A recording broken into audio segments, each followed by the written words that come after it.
Hello నమస్తే, నేను journalist YNR. గడిచిన 11 సంవత్సరాలుగా ఆల్మోస్ట్ 11 సంవత్సరాలుగా దేశంలో భారతీయ జనతా పార్టీ సర్కారు ఉంది. మూడోసారి భారతీయ జనతా పార్టీ సర్కారు కేంద్రంలో అధికారంలోకి వచ్చింది, కంటిన్యూస్గా నరేంద్ర మోదీ నేతృత్వంలో.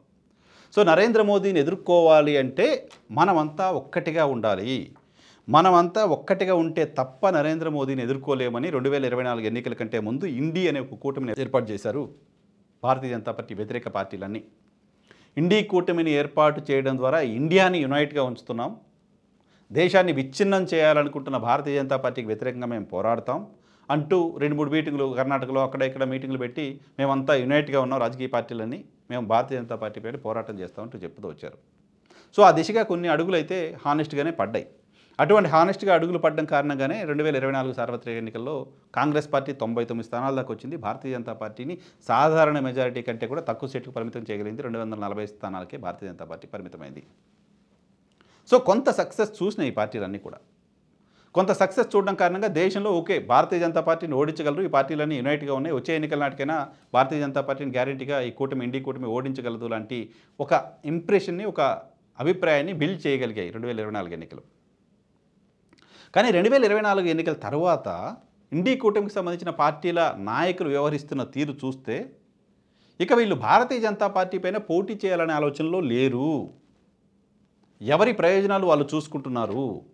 తమ ప్రయోజనాల కోసం అవసరమైతే భారతీయ జనతా పార్టీతో లోపాయి గారిగానో ఓపెన్గానో పొత్తులు పెట్టుకోవడానికో వాళ్ళతో కలిసి పనిచేయడానికి కూడా రెడీ అయిపోతున్నారు అని అనిపిస్తోంది ఇండి కూటమికి సంబంధించిన పార్టీలు వ్యవహరిస్తున్న తీరు చూస్తే. కొద్ది రోజుల క్రితం హర్యానా ఎన్నికల సందర్భంగా ఆప్తో కలిసి ఎన్నికలు వెళ్ళడానికి కాంగ్రెస్ పార్టీ సాహసించలేదు.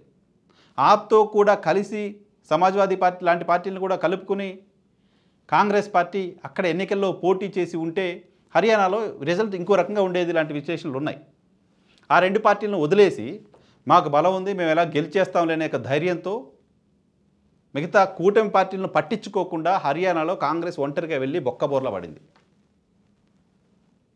చిన్న పామునైనా పెద్ద కర్రతో కొట్టాలని ఒక సామెత ఉంటుంది. భారతీయ జనతా పార్టీ లాంటి ఒక బలమైన పార్టీని మీరు ఎదుర్కోవాల్సి ఉన్నప్పుడు ఎంత జాగరూకత ఉండాలి, ఎంత అలర్ట్గా ఉండాలి, ఎంత ప్లాన్డ్గా ఉండాలి. సో తెలుగు సినిమాలో ఒక డైలాగ్ ఉంది, జింకని వేటాడేటప్పుడు పులి ఎంత ఓపికగా ఉంటుంది, అలాంటిది పులినే వేటాడేటప్పుడు మనం ఇంకెంత ఓపికగా ఉండాలి అంటూ తనిఖీల భరణి గారి డైలాగ్ ఒకటి ఉంటుంది. సో ఇప్పుడు భారతీయ జనతా పార్టీ అటువంటి పులి లాంటి పార్టీగా దేశంలో కనపడుతుంది. అటువంటి పార్టీ పైన ఫైట్ చేయాలంటే, అటువంటి పార్టీని ఓడించాలంటే ఇండి కూటమికి సంబంధించిన పార్టీలు ఎంత వ్యూహాత్మకంగా ఉండాలి, ఎంత స్ట్రాటజిక్గా ఉండాలి. అటువంటి స్ట్రాటజీలో 1% కూడా ఇండి కూటమికి సంబంధించిన పార్టీలు ఇంప్లిమెంట్ చేస్తున్నట్టు కనపడట్లా. ప్రధానంగా ఇండి కూటమిని లీడ్ చేస్తాం అని మేము పెద్దన్న పాత్ర పోషిస్తామని చెప్తున్న కాంగ్రెస్ పార్టీ కూడా బిహేవ్ చేయట్లా. కాంగ్రెస్ పార్టీ హర్యానాలో మోనోపోలీగా బిహేవ్ చేయడం వల్ల ఇండి కూటమికి బీటలు వచ్చాయి. ఇప్పుడు ఢిల్లీ ఎలక్షన్ జరుగుతుంది. ఈ మొత్తం ఉపద్ఘాతం చెప్పదలుచుకున్నది ఇక్కడ ఢిల్లీ ఎలక్షన్ సంబంధించి. ఢిల్లీ ఎన్నికల్లో కాంగ్రెస్ పార్టీ ఆప్ కలిసి లోక్సభ ఎన్నికల్లో పోటీ చేశాయి. రిజల్ట్ పెద్ద గొప్పగా ఏం లేదు.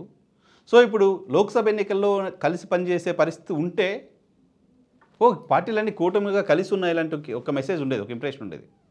బట్ ఇక్కడ ఆప్ని కాంగ్రెస్ని కలిపే పరిస్థితి, ఆప్ని కాంగ్రెస్ని కలిపే ఎన్నికలకు తీసుకుపోదాం అనే ఆలోచన ఇండి కూటమికి సంబంధించిన పెద్దరికి లేదు, ఇండి కూటమి లీడ్ చేసిన కాంగ్రెస్ పార్టీకి లేదు. కాంగ్రెస్ పార్టీ అంటే కేజ్రీవాల్కి నమ్మకం లేదు. కాబట్టి ఢిల్లీలో విడివిడిగా పోటీ చేస్తున్నారు. విడివిడిగా పోటీ చేసి ఒకవేళ కేజ్రీవాల్ ఓడిపోతే అప్పుడు భారతీయ జనతా పార్టీ బలపడితే వీళ్ళకి వీలుగా అవకాశం ఇచ్చినట్లు అవుతుంది కదా.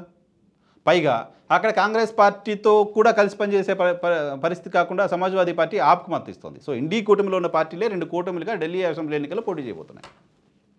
ఇప్పుడే ఇండి కూటమికి సంబంధించిన మమతా బెనర్జీ కాంగ్రెస్ పార్టీతో మాకు సంబంధం లేదు అంటూ లోక్సభ ఎన్నికల సమయంలోనే ఆమె పూర్తిగా కాంగ్రెస్ పార్టీకి దూరంగా ఉన్నారు, ఆమె ఇండిపెండెంట్గా పోటీ చేశారు. సో భారతీయ జనతా పార్టీని ఎదుర్కొనే పద్ధతి ఇది ఏమాత్రం కాదు. కేవలం ఎన్నికలకు 6 నెలల ముందు వాళ్ళని పిలిచి మాట్లాడి వీళ్ళని పిలిచి మాట్లాడి నీకు ఇన్ని సీట్లు నాకు ఇన్ని సీట్లు అనుకుని ఎన్నికలకు వెళ్ళడం వల్ల ఉపయోగం లేదు. వచ్చే 10 ఏళ్ల పాటు 15 ఏళ్ల పాటు రాజకీయాలు ఎలా ఉండాలో స్ట్రాటజీ భారతీయ జనతా పార్టీ చేసుకుంటుంటే వచ్చే 3 ఏళ్ల పాటు 4 ఏళ్ల పాటు రాజకీయాలు ఎలా ఉండాలో స్ట్రాటజీ కూడా ఇండి కూటమి చేయకపోతే ఎలా మీరు ఎదుర్కొంటారు? 2029కి సంబంధించిన యాక్షన్ ప్లాన్ కూడా భారతీయ జనతా పార్టీ ఇప్పటికే రెడీ చేసి ఉంటుంది. బట్ ఢిల్లీ అసెంబ్లీకి సంబంధించిన యాక్షన్ ప్లాన్ ఏంటో కాంగ్రెస్ పార్టీ దగ్గర ఇప్పటికి లేదు. ఇలా ఉంటే భారతీయ జనతా పార్టీని ఎలా ఎదుర్కోగలరు? కూటమికి సంబంధించిన పార్టీలని కకావికలం చేసేస్తోంది భారతీయ జనతా పార్టీ. మొన్న మీరు జమ్మూ కాశ్మీర్లో నేషనల్ కాన్ఫరెన్స్తో కలిసి పనిచేస్తే ఎన్నికలు అయిపోయిన తర్వాత నెల రోజుల తర్వాత కాంగ్రెస్ పార్టీకి వ్యతిరేకంగా జమ్మూ కాశ్మీర్ ముఖ్యమంత్రి ఒమర్ అబ్దుల్లా స్టేట్మెంట్లు ఇస్తున్నారు. కాంగ్రెస్ పార్టీ మోనోపోలి అని మాట్లాడుతున్నారు. కీలకమైన భాగస్వామిగా ఉన్న సమాజ్వాదీ పార్టీ మీపై విమర్శలు చేస్తోంది. ఇండి కూటమికి వెన్నుముక లాంటి మమతా బెనర్జీ మీపై విమర్శలు చేస్తోంది. కేజ్రీవాల్ మీపై విమర్శలు చేస్తున్నారు, మిమ్మల్ని పట్టించుకోవట్లేదు. ఈవెన్ ఆర్జేడీని కూడా ఇబ్బంది పెట్టే పరిస్థితిలోకి వెళ్ళిపోయారు కాంగ్రెస్ పార్టీ. అధికారాన్ని చలాయించాలనుకుంటున్న పార్టీ, భారతీయ జనతా పార్టీని ఓడిస్తే ఇమీడియట్గా ఆ సీట్లో కూర్చునే party Congress party. Congress party త్యాగాలు చేయకపోగా కాంగ్రెస్ పార్టీ మిగతా పార్టీల పట్ల యారగెంట్గా బిహేవ్ చేయడం వల్ల ఇండి కూటమి బీటలు వారుతోంది. ఇండి కూటమి ఇంత యునైట్గా లేదు, విడిపోయారు, వాళ్ళు ఎవరికి వాళ్ళే ఉన్నారు లాంటి మెసేజ్ బయటకు పోతే సమీప భవిష్యత్తులో భారతీయ జనతా పార్టీని ఓడించడం కాదు కదా, భారతీయ జనతా పార్టీ దరిదాపుల్లోకి కూడా మీరు వెళ్ళలేరు. సో రాజకీయాలు కేవలం ఒక ఈవెంట్లా కాకుండా, ఈవెంట్ ముందు వచ్చి హడావుడి చేసి ఈవెంట్ అయిపోయిన తర్వాత వెళ్ళిపోయే కార్యక్రమంగా కాకుండా దీర్ఘకాలిక వ్యూహంతో అన్ని పార్టీలను కలుపుకొని సమన్వయంతో వెళ్ళకపోతే సమీప భవిష్యత్తులో కాంగ్రెస్ పార్టీ భారతీయ జనతా పార్టీని ఓడించే పరిస్థితి ఖచ్చితంగా కనపడలేదు. ఇలాగే ఉంటే, ఇదే పరిస్థితిలో ఉంటే ఖచ్చితంగా భారతీయ జనతా పార్టీని ఓడించలేరు అనే స్టేట్మెంట్ కూడా మనం ఇవ్వచ్చు.